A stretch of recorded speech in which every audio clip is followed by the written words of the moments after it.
did. And I know that we all destined for greatness, no matter what you've been facing. It's a marathon, no, it's not a sprint. It's for all of the trials and tribulations. Just look at my mom made it. I said I was gonna change it, I did. And I know that we all destined for greatness, no matter what you've been facing. It's a marathon, no, it's not a sprint. Trying to change for the better, oh my city, see the difference. From the mamas to the children, every one of us is gifted. Good afternoon, the back community. Thank you, as always, for staying involved. Thank you for staying engaged. Today on the back community, I happen to have a woman who has been in my household indirectly my entire life, and I've gotten a chance to witness her 40-year span of commercial TV news. And everyone knows her, whether you're locally in the capital region area or if you are just a fan of her work that she does through theater and the arts. You might have seen her on Amazon with the, what is it, I can't never say it right. Marvelous Marvelous Mrs. Maisel? Maisel. Yeah, yeah. All right. A little bit of everything, but today on the Back Community podcast, I have no one other than Dr. Benita Zahn, and I am extremely thankful and happy to have this conversation with you today. And thank you for all that you do, and welcome to the Back Community. It's my pleasure. I've been so looking forward to this ever since I heard you read from your book. And then you invited me. I'm like, oh yeah, I got to do this. Gotta spend more time. Ooh. It was, and apparently, everyone is excited about it. I've been getting nothing but messages in my inbox. It's like, what? When I seen that and how that happened, and I said, listen, well, I met her a couple of weeks ago in person, and that's how it kicked off. And that really speaks to just simply asking and or opening doors. And people are so afraid to do that. I always Mm, said the worst that can happen is somebody says no. When I was a kid, I'm the oldest, I have two younger brothers. And there was a show we wanted to watch on Sunday night, but it was 9 o'clock. And my middle brother was like, oh, we can't ask. They're going to parents. I go, they're never going to walk up all the stairs to come, like beat us. Trust me, yeah. they're going to probably laugh because we would sing along and either they're gonna let us watch it or they're gonna go to bed. And at least half the time we got to watch the show. So you gotta ask. Nice. Listen, I would have been whichever one of your brothers was the one who was scared to ask, that would have been me. It was just like, listen, I live within whatever rules and parameters I'm supposed to live within, and I find my happiness there. But I have learned over the last 12 years of being with my wife that you have to ask. And the worst thing a person can say is no, and you're already prepared for that one. But yeah, I have definitely learned to ask more. So I'm glad that I asked. Nobody is a mind reader. This is so funny. My dog Stanley wants to be in on the action. I have a 86-pound lab pointer mix, and he pushed the door open and he's Hmm. hanging out here. So if you see the arms going, it's because Stanley is just below the screen. Okay. Well, if So I seen anything back there, I probably would have thought it was part of the theater arts, and you had something funky going on still back there. something going on. Yeah, yeah. Well, let me see. I know I do my best to introduce everyone on the Black Community podcast, but I always say nobody can introduce you how you can introduce yourself. I am a fan. I'm amazed at everything that you have done thus far, and I know this is just the start of a new chapter for you. But my first official question for you will be, Dr. Benita Zahn, please introduce yourself to the Black community. Tell us more about yourself, what it is that you're doing presently. Well, after, as you pointed out, 40 years in journalism, and it was time. You got to know when you got to hold them and fold them, and it was time. And it probably would have been sooner, except the pandemic hit, and I wanted something to do because I had to go to work. So Mm, it kept me busy, but I had already started looking, and coaching always spoke to me.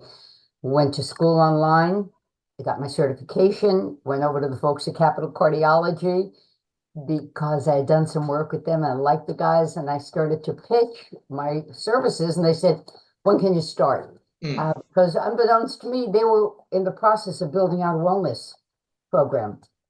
And that was in February of 21. We cut the deal. They promised to zip it.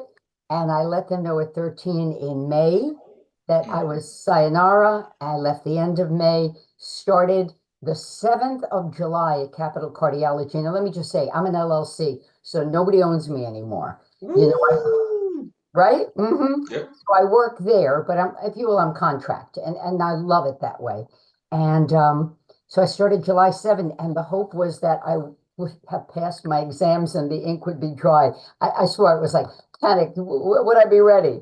And and I was. And then a year later, I studied for and I passed my nationals and Nice. national boards, and that was a big deal.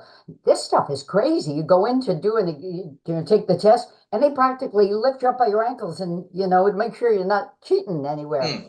So I do that 3 days a week. I see clients twice a week. Sometime, it works out. It could be once or 4 times a month. I teach the stress management portion of the predicate intensive cardiac rehab program that they offer. I've also got a couple of writing gigs. Haven't given up journalism completely. I'm acting, I'm singing. It's nice, and I'm gonna get myself back more into my running. My running is gone by the boards. Mm, mm, mm, So, that's what I do. I don't do windows. I hate doing floors, but mm. I do toilets, towels, and sheets every Friday religiously. Yeah, yeah. Anything that's required to do at home. Say, listen, that I can do those services. There you go. It's funny. So I was over in the Majestic Theater for a little bit in August, all of September, most of October, doing Sheer Madness, a show I had done last summer up in Lake George. They hired three of us from that production to be in this one. It's the longest running non-musical in the country. And the guy who wrote it directed us last year. His protege directed us this year. Mm. But I wasn't home. So the hubs would text me, goes, I did toilets, towels, and sheets today, every Friday. He said I took over your job. He That's said right, we're good. and you probably was like, good. I'm glad that you realized that you could do it, and I That's have right. empowered you to continue to do it. Thank you, hubby. Yep. And it's interesting you say that on the serious side, because I coach and I do a lot of I hate to call it motivational, but I do a lot of motivational speaking. I've been doing this for a while. So if anybody's looking for a speaker, I'm your girl. But anyway, what we fail to do is so often we'll like, I'll do it. It's okay, I got it. I don't make you do it. But when we don't invite someone in to do something, Mm. what we're telling them is we don't value them. We don't think they're capable. So if I ask you, and I'll give you support, I'm giving you a vote of confidence. And Mm. then you stand a little taller. Mm. So we have to think about that. I like the way you did that. My wife did something similar to me. I had we got two houses here in Maryland, right? And she goes, and I hate cutting grass, and I've been like Mhm. that since New York. I hate cutting grass, right? So she's like, why don't we get our own lawnmower, right? And she says, listen, the amount that you keep paying the landscaper to come by and cut it, I'm like, listen, you don't realize it. I've been tormented from cutting grass previously, doing my mom's lawn. I never want to do it again. But she finally convinced me this summer to get a lawnmower. And guess what? I am in love with it. I enjoy cutting the grass. I put my little ear pods in. I'm out there listening. Don't bother me. And she comes outside periodically. She's like, "Oh, look at you cutting grass." It's like, "Get out of here, girl, because you're just doing that." She's like, "Oh, a man that cuts grass looks good." But oh, she knows how to Yeah, get you. buttering me. That's right. But you know what? It's like your time. There's Yeah. kind of a zen to that stuff. Mm. You know? Yep. Yep. Mhm. Let me see. I wanted to ask you because I know COVID um, actually opened up a lot of opportunities for a lot of people. It affected a lot of people in a lot of different ways. And one of the things that I learned about you was that COVID was a pivotal shift, and it did open up an opportunity for you to explore new possibilities, right? And it was the same thing with me, right? I worked for the federal government for the last 18 years, and I've always done community grassroots work, and I had gotten out of it when I left New York, and I'm just like, all right, I need to take a stance. How do I get back involved? And COVID-19 actually did present this unique opportunity for me. Like, Tyrell, a lot of people start connecting with people, highlight that we don't got to focus on all of the negatives going on in the world. And look, we're season 5 later. COVID-19 positively affected me in my life. And I want to hear how COVID-19, the pandemic, actually gave birth to you exploring new opportunities for yourself. Yeah, it did because it was pivotal point for so many of us. And if I was going to make a move, now it was time to do it. But Mm, again, as I mentioned, I stayed longer at 13 because the world had shut down. So I couldn't go out into something. But at the same time, because I couldn't go out into something, I had time mm, to study, mm. to do, the classes. There was nothing taking my time. Even acting was like talking now, Mm, doing virtual. So it opened the door to me going back to school with fewer challenges, for my time. mm. And it gave me that opportunity. Now, granted, I couldn't do on-site. A lot of Yeah. my program had, normally there would be an on-site where you would go and everybody came together. We didn't do that. Mm, But I had already done my master's and my doctorate online through Albany Medical College. And when you do, anybody who's listening who's gone to school online, you develop a whole new language mm. for dealing. You're very careful about how you explain yourself. You don't want there to be any misunderstanding. And I'll tell you, there were days where I would go back and read something I wrote and I go, I wrote that. Hmm, you're okay, girl. That was a little smarter than I thought I was. So yeah, and I don't know how you and your wife found it, but it gave my husband and I some time. Yeah. We went bike riding and hiking and just stuff that now he's got golf and and I got something. No, you know what I'm saying. Yeah. So I don't know about you guys, but I also being connected is so important. Mm, The research is clear. yeah. If we just have one other person, and uh, the U.S. Surgeon General has declared loneliness an epidemic, and it can be deadly. And people go, come on. But think about to old um, civilizations, communities, they would shun someone, Hmm. kill them. Yep. So during the pandemic, I made it a point for us to always have a social event this way. Friday, Saturday, sometimes both times. And I'll tell you this much. I learned that eating with people on video, not pretty.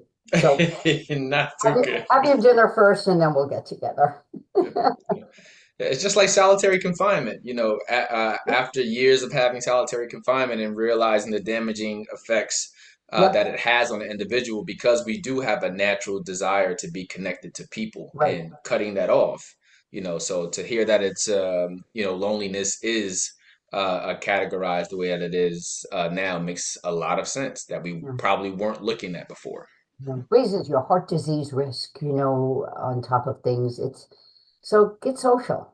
There's stuff out there. There are organizations that want volunteers. Make life's a buffet. Go taste. Go volunteer all over the place. Yeah, a little bit of everything, man. We got involved in like COVID, and my pastor used to tell us, he used to say, like, if you come out of the pandemic the same way that you went into the pandemic, you did something wrong, right? And both my wife and I started our own businesses outside of working our regular jobs.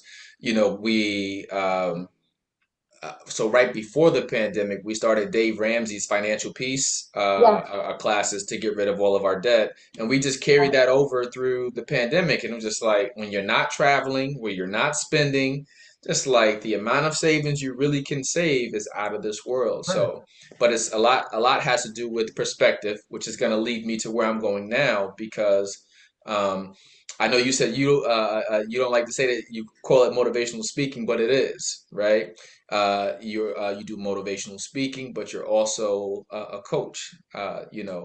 Um, what was it that told you, or when did you know that you had the or you had the desire, whatever that is. Oprah does it a lot better than what I just did. She'd be like, I don't know what that is. What was it that gave birth to the idea of being a coach for you, and when did you know that that was a path you wanted to embark on? Great question.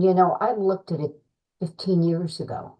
I never thought I'd stay in journalism as long as I did. It was supposed to be a means to an end. I was going to have my own summer theater company, and then the means became the ends, and I always ask a lot of questions. I'm a pain in the patoo. My mom and I were watching a movie once, and I remember her saying, Benita, you ask me one more question. I'm sending you out of the room. Well, I had to ask another question. To this day, I don't know how that movie ended. Um, so I think it was just a gradual um, movement toward.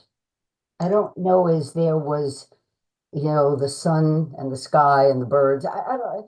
I think it was something that was in my mind, and I knew that it was time. Journalism changed. And people say, do you miss it? I go, I miss what it was. I don't miss what it's become. Mm. I'm a lot of fun, but I'm also a grind. And you just have to know. You've got to know yourself. I have two quick stories in that regard. A friend of mine has been slowly morphing out of journalism um, in her 40s. And she said, I had to come to understand who I was and would be if I wasn't a reporter. So you have to get square with yourself and understand what you can offer. It speaks to what you've asked. And there's a page, I think it's a LinkedIn or a Facebook page, I don't recall now, a woman, I think she was an anchor, probably like Atlanta. I joke, when I first left TV, people say, you look so different, you look young. I go, yeah, I wasn't doing the smile. I have to remember how to do that smile, But I was like wrinkling my nose and smiling with my whole face. But a lot of people who have left. But Terrell, people have to understand they have intrinsic value, Yes. that it's not about the job, that it's you have intrinsic value that you can bring to whatever you decide to bring it to. And it's believing that. So maybe it was my understanding of that and sharing that with people. I can remember 10 years ago saying something about thinking about leaving the business. My dad was I said, with Pops, understand, I don't need that to be me. Yes.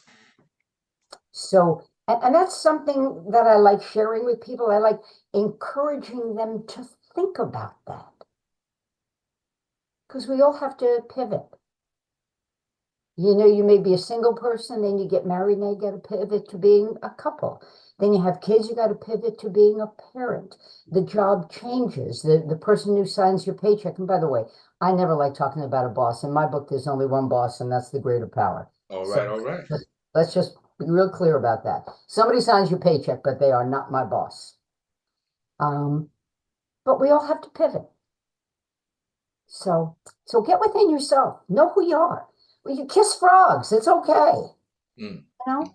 What is it? It's called social capital, right? So, we're all building social capital through those experiences, through those wins, through those failures, It's you gotta know.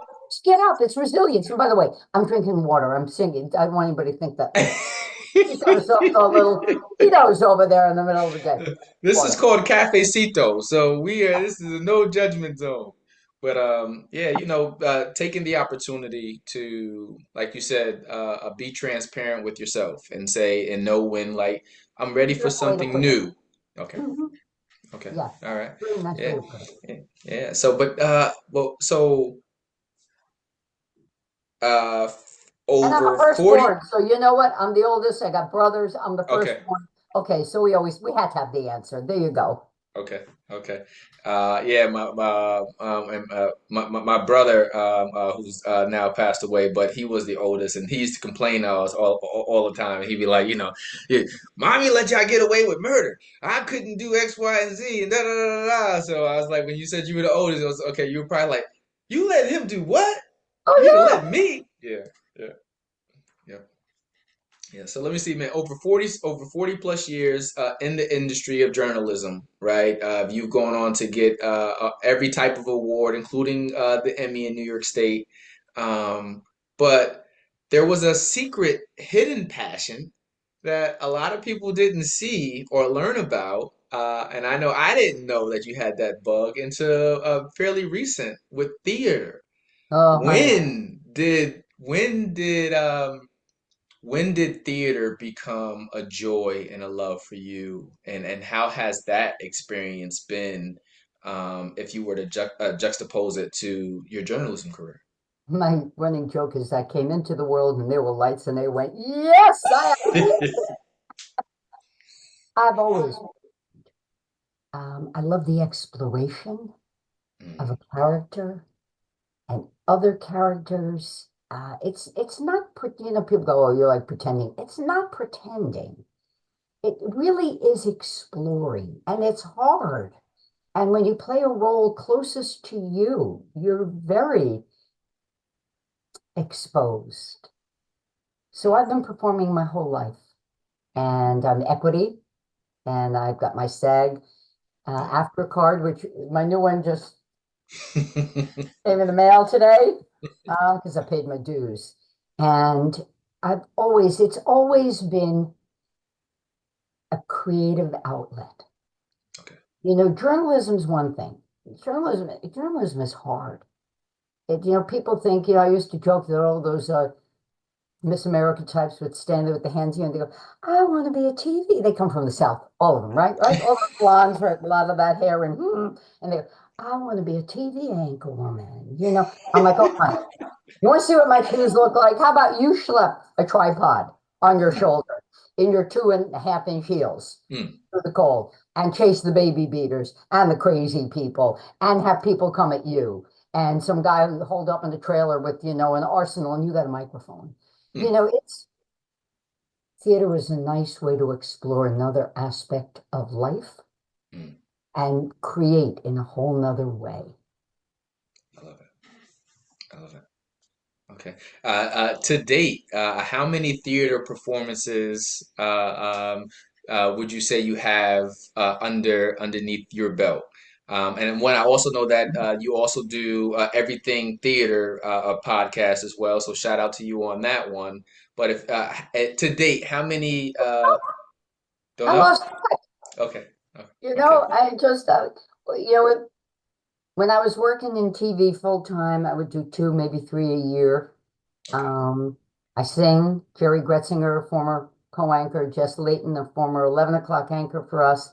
We are the, don't vomit, the singing anchors. We performed a lot, then we didn't. Jess went to New York City. Jerry and I performed, and we haven't all sung together in 9 years. And we've got we have a lovely holiday show, and we're doing that again.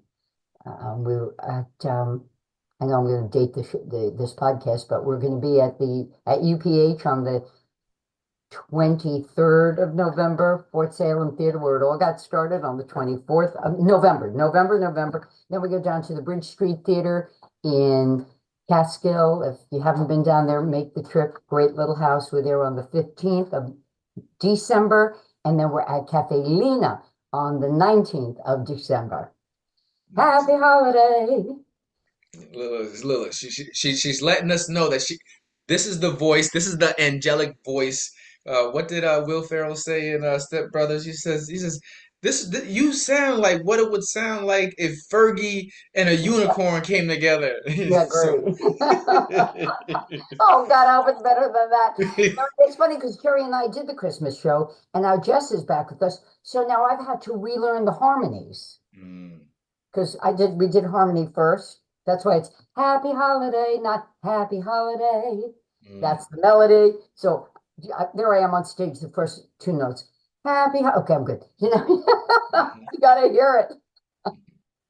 It's fun. We have so much fun. We have so much fun. So come on out. It's a Okay. little far for you. I know. I know. Yep, yep. But hey, listen, I'm always up in the area pretty often. I literally just left there again and got back here. I left there Sunday morning.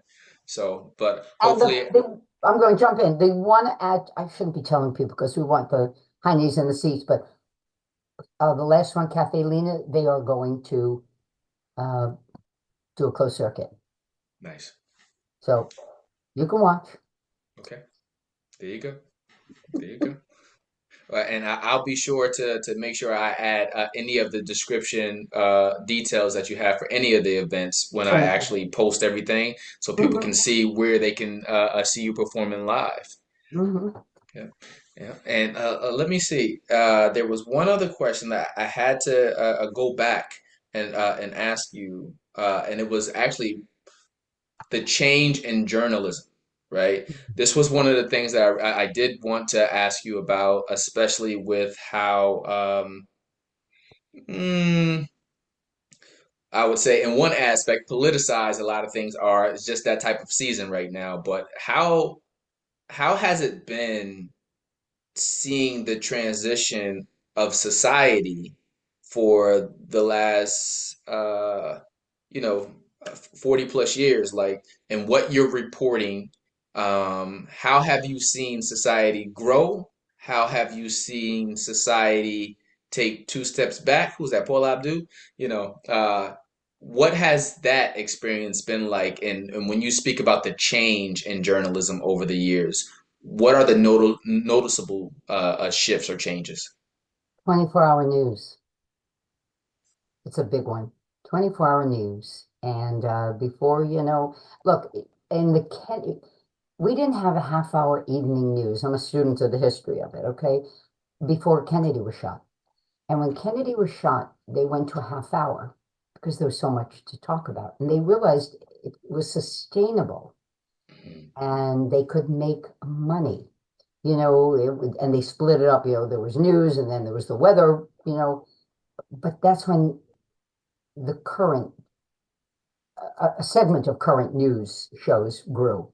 That's how the half hour. And then it would have been in the early 80s. I think the first was Satellite News Network came up, and then it was CNN, and they had to fill it. And then we began to blur the line between news and entertainment and confusion over commentary and news. And some would say we moved into infotainment. Mm, And when you look at a network like Fox, some of their programs are straight news, but so many aren't. And the ones that aren't have a particular bent. So I think people don't understand there was real news going on there too. And the yeah. same with NBC. So MSNBC has a slant, but the evening news, I watch that a lot. That mostly doesn't. But it's very hard for the general public to discern Yep. the difference. It's very hard. And I blame the business. The reason you get all the weather that you get, people say, oh, I like weather. Well, I don't know as anybody wants all that weather, but it's what starts taking over. And when women first came into the business, we dressed like men, shirts with ties. And now some of the ways some of the women dress on air, I think diminishes Mm, their ability to command respect. And I don't want to sound like an old nope. fogey because I'm not. But who do you want to be? What do you want to be? And I don't know, is news/journalism now knows. Mm, I think that's a problem. A number of years ago, I was still in the business, and I was at a market, fish market, and a guy came into the store. And I take it back. It was the guy who was the fishmonger who was doing my order. And he made a derogatory comment about the news. And I'd be a liar to say I remember. yep. And I snapped back. I left, I went to run some errands, and I came back and I said to him, I need to revisit that exchange. I said, you were rude. I need to tell you, you were rude.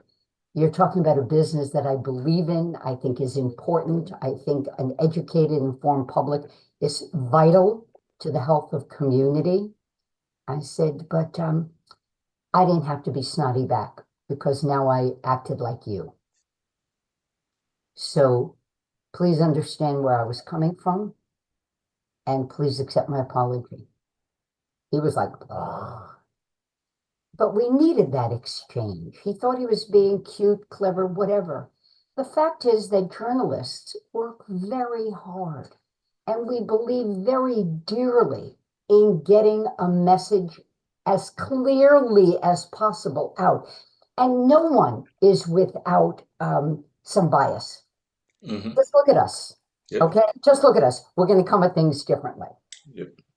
And you're not a firstborn and I am. We already talked about that. Yep. We're going to come at things differently. And you're a guy and I'm a gal. We're going to come at things differently. But it's understanding, if you can, what your bias is. Absolutely. And being clear about that and working against it. But there is no such thing as being unbiased. There is aware of bias and working to tamp that down as best you can.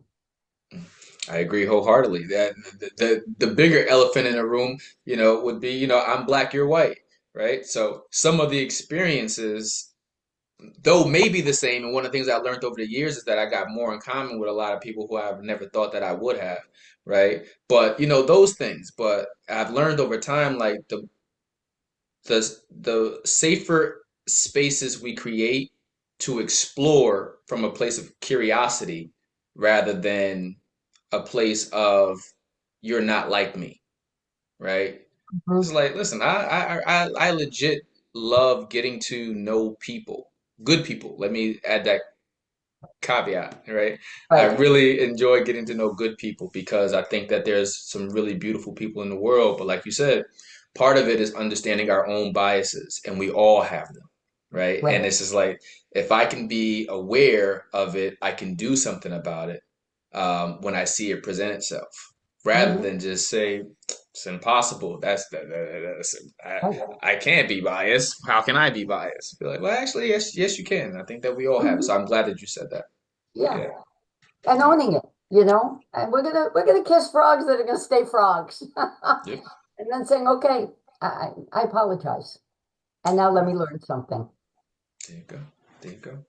Well, let me see. I am going to spruce this up just a tad bit. I do this little segment called Rapid Fire. It's 60 Oh, we seconds of did me. too. Yes.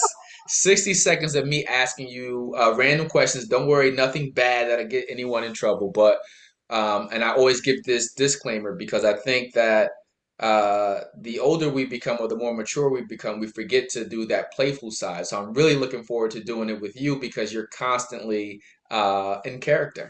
And would you indulge me of a 60-second round of rapid fire? Yeah, yes, because hear me, I just posted the other day the quote that says, we don't stop playing because we grow old. We grow old because we stop playing. Mm, So bring it. there you go. There you go. First question. This is going to help me to know you a little bit better.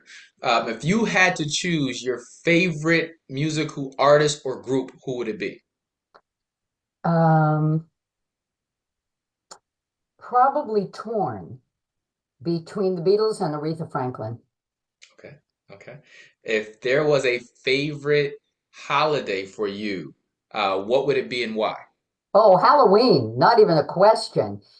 Dress up, the spirits. Oh yeah, that's Okay. Okay.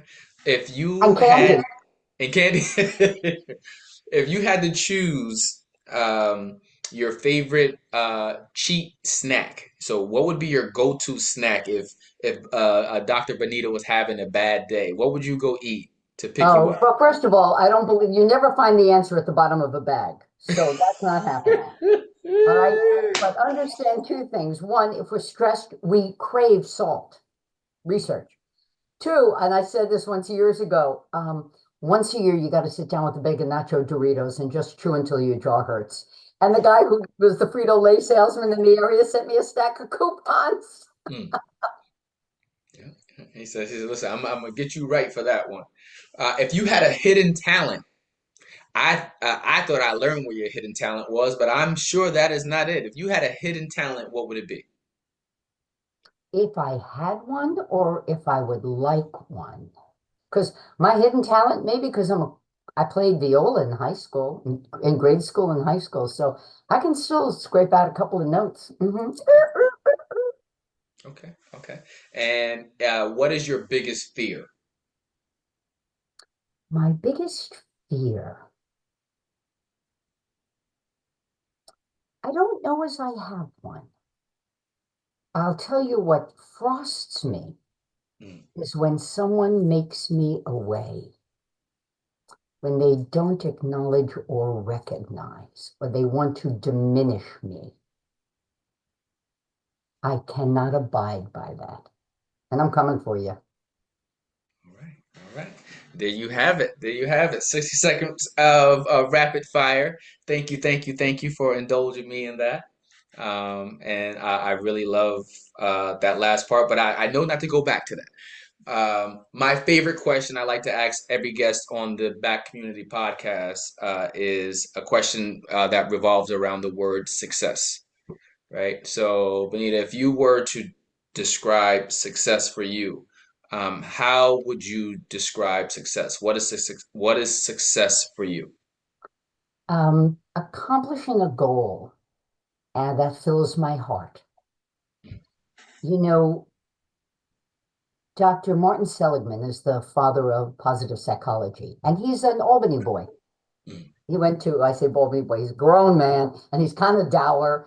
I met him, um, but it, he looks at what makes people happy, and it's not sunshine or stuff or degrees, it's relationship. mm, And that if you have one person who gets you, one person that you don't have to edit yourself with. That's what makes us happy. So to extrapolate that, success is to have that person and be that person for someone. You know, I've got the awards, you're right.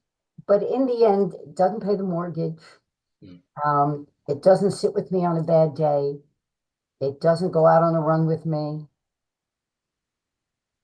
It's nice. It's a good memory. I wouldn't trade it, but it's about this. Gotcha, gotcha. All right. And has that always been your answer for success, or do you think it has evolved over time? I think it's evolved. I think it's evolved because you win the awards. And I've been very blessed. I really have. And they've been wonderful events, but it's just a moment.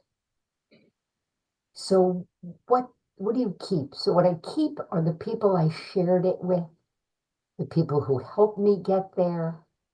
Um, I have a great picture from the Emmys with my husband, a year I didn't win. Mm, I was nominated like 9 times before I won the New York State Emmy, and I had won one through the station too. And we looked great. I mean, really, it was. mm. I love that picture because we're in tune with each other, and you can just feel the happiness from that moment. So it wasn't the win; it was being there and sharing that experience with my husband. Okay, okay, all right. Let me see. Piggybacking off of that one, would you, if you were to say that relationships, because what I just gathered from that is how important relationships are, and relation in maintaining relationships uh, are, right? So it's not the success, it's not the materials, it's the experiences, the relationships that you build, right? Um, from a as a journalist, how would you say how important is it to build relationships now? Because you also mentioned earlier how COVID has changed the landscape in the way that we communicate with each other. right? So obviously that's also going to have spillover into the relationships that we build, or some of us choosing to speak up and ask or not. But what vote or what statement of encouragement would you give to someone out there who is looking to build relationships with other, and how would you inform them to start? Awareness. Be aware of what you bring and be aware of what they bring. It's very hard to put judgment on this table, but just be in the moment and practice it. Mm, It doesn't happen overnight. We talk a lot about, there's a lot of research about gratitude and setting an intention. And people go, I can't do that. Gratitude, hokey pokey. And no, gratitude is not writing War and Peace. Gratitude is, I'm thankful for the shower. I didn't grow up with much. I really didn't. Not at all. My mom would say, we had a loan on a loan. I really didn't grow up mm, at all. Um, I was telling my husband the other day I had an internship I was in college and I was interning at a TV station in Syracuse, and I owned one skirt, two blouses, and a dress. And each week I rotated through, and I borrowed a car to get me to Syracuse mm. for the internship. It was great. You know, I could have worn all kinds of fancy dancy stuff, but it wouldn't have mattered. I remember being able to write a story that went on air. Woo! It was my copy. Mm. Somebody who worked there who went to bat for me to be able to write, for the show. That's what I remember.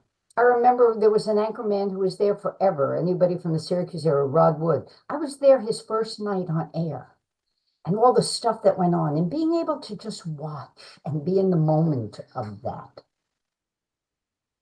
So getting within yourself is a challenge, but it's a gift for you and those around you. Okay. Okay. All right. And I know that this is a quote that I don't even know if it's a quote, but let me start off by saying this. How do you eat an elephant? One bite at a time. One bite at a time. With everything that's on your plate, right? Coaching, right? Health and wellness, still writing and still involved in journalism, theater, a wife, family person, a dog mom, everything. How do you find a healthy work-life balance? Or how do Just you call the maintain? husband over to tell you is he just wants I think I don't think there is. I think it's whatever works for you. Whatever works for me, may not work for you. We look outside. We're like, oh, I should be doing that. No, you should be doing what works for you. And if it doesn't work, be aware with your partners in your house to see how they're responding. It's that awareness thing. Let's go back to the gratitude. Just be grateful for one thing. And the research shows it boosts us. It boosts our immune system. And when the immune system we feel better. So we feel better, we're more likely to engage in behaviors that keep us healthy. A hip bone, thigh bone. It's that kind of thing. And I know it sounds like Pollyanna. Try it. I said, try it. You'll like it. But it's work. Everybody thinks there's some magic wand. I had a client early on. Fellow was looking to lose weight and he was very worried about keeping it off.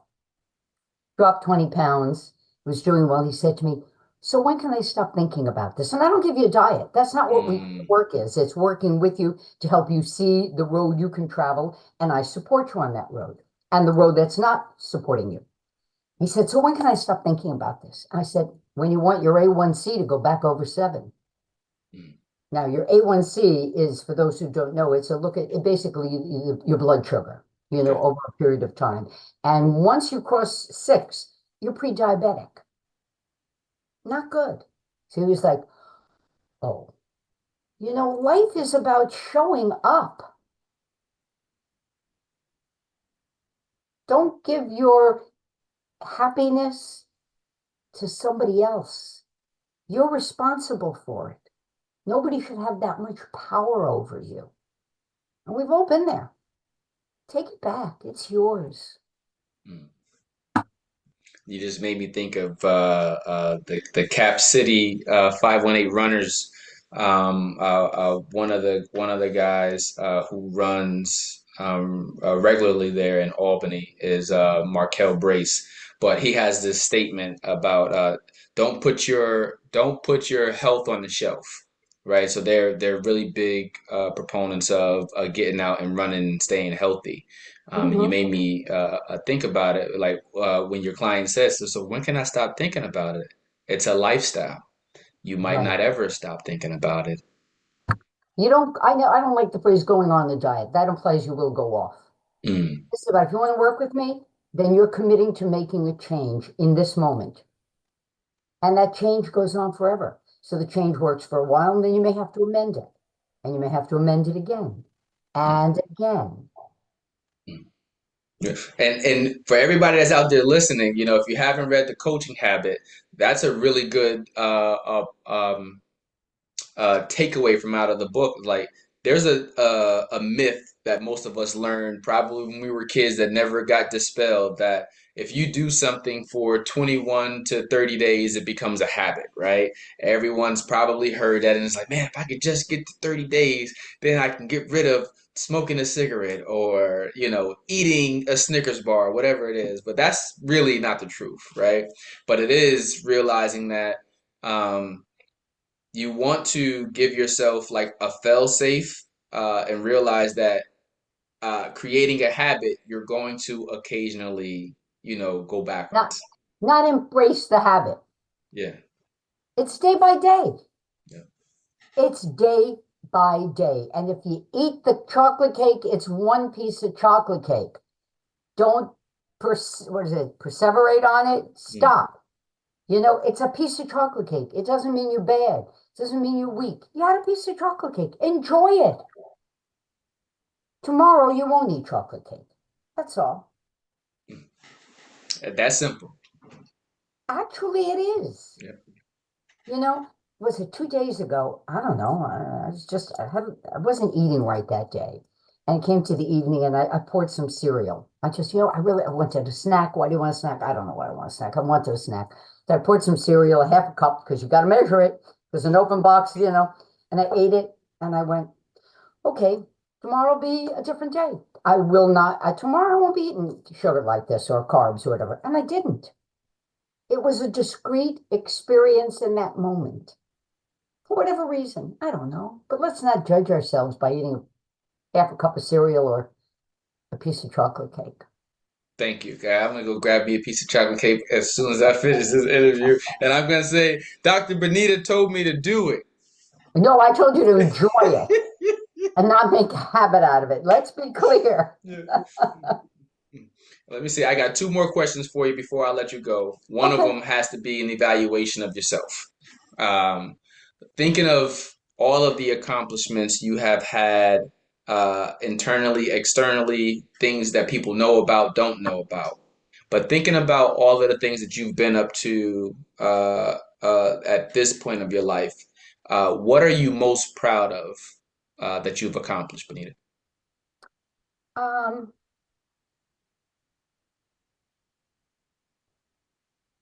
I would have to say my ability, I would like to believe, and it's based on feedback. I would like to believe that I have helped people become empowered to craft a path in their lives that serves them well. If I can inform and educate you, then you get to be empowered. And wow, I mean, look, I've run 5 marathons. I can't break 5 hours.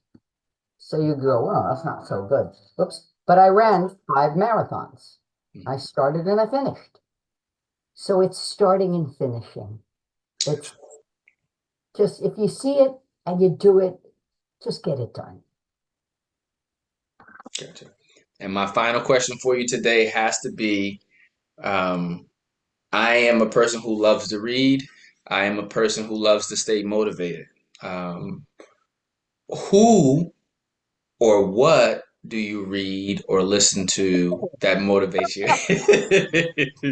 She said, Tyrell, I know where you're going with this. I, I everything, everything. I joke, I will read the phone book if I need to, and I'll find something interesting in it. I just finished reading, I can't think of the name of the title, but it was not her biography. I think she called Ambition, but it was the book somebody wrote about Barbara Walters. I Okay. just can't think of the title. That was great. Now I'm reading a book written by a guy who was a Green Beret, who an Asian American who had a lot of confronting of himself as an Asian American. Where did he fit in society? And I'm not up to, but he was engaged in a very daring rescue of a woman. So it's a little bit of everything, and a little bit of romance every so often. I like a full meal. So, but I'll read. Just give me a shot at it. Okay. Okay. Well, thank you for being open and transparent with us. Again, I would like to tell you You. formally, huh? Thank you. It's been so Oh, much fun. When uh, I saw you the other night, it was like hit and run. mhm. Listen, but it gave the opportunity for today to exist, and that's something I'll forever be grateful for. But I want to formally tell you on air, thank you for being a steward of good journalism. Thank you for being an advocate for the Capital Region area and every other place that you've touched along the way, from Long Island to Syracuse, and thank you for not stopping, because I think that you continue to show us through what you're doing currently that, as long as you have the curiosity and the bug to learn, you can learn, and you can continue to, as you like to say, reinvent yourself. If you're not reinventing yourself, you're doing something wrong. So, Mm-hmm. congratulations to you for all that you've done and all that you continue to do. And thank you for being a guest on the Back Community. I can't wait to get your story out to the world. Thank you for your time, your kindness, and your awareness. And Until, I don't know if you know, and I pulled it up because I went to the words. There's a great gospel song, "Show Me the Way, Lord." mm, I was lost, but now I'm found. mhm. We did it in college, and it has stuck with me ever since because it's a song of hope. It's a song of discovery. It's a song of tomorrow. Mm. And isn't that our journey? Isn't that every human's journey? I'll leave you with that. There you have it, Dr. Benita Zahn, on the Back Community, leaving us with words of inspiration and wisdom, as always, because you are a motivational speaker, regardless of what you say. So thank you. Continue to wish you and your family continued success Thank you. over the Thanksgiving holiday, Christmas holiday, and beyond. And I look forward to seeing you live in action doing your other love, which is theater. But until next time, the Back Community, signing off. And thank you, Dr. Benita Zahn, for being on with us today. Talk to you next time. You. It's for all of the trials and tribulations. Just look at my mom made it. I said I was gonna change it, I did. And I know that we all destined for greatness, no matter what you've been facing. It's a marathon, no, it's not a sprint. It's for all of the trials and tribulations. Just look at my mom made it. I said I was gonna change it, I did. And I know that we all destined for greatness, no matter what you've been facing. It's a marathon, no, it's not a sprint. Trying to change for the better, all my city, see the difference. From the mamas to the children, every one of us is gifted. It don't matter where you from or where you going, we all in it. Might as well just spread the love instead of hating, just uplift.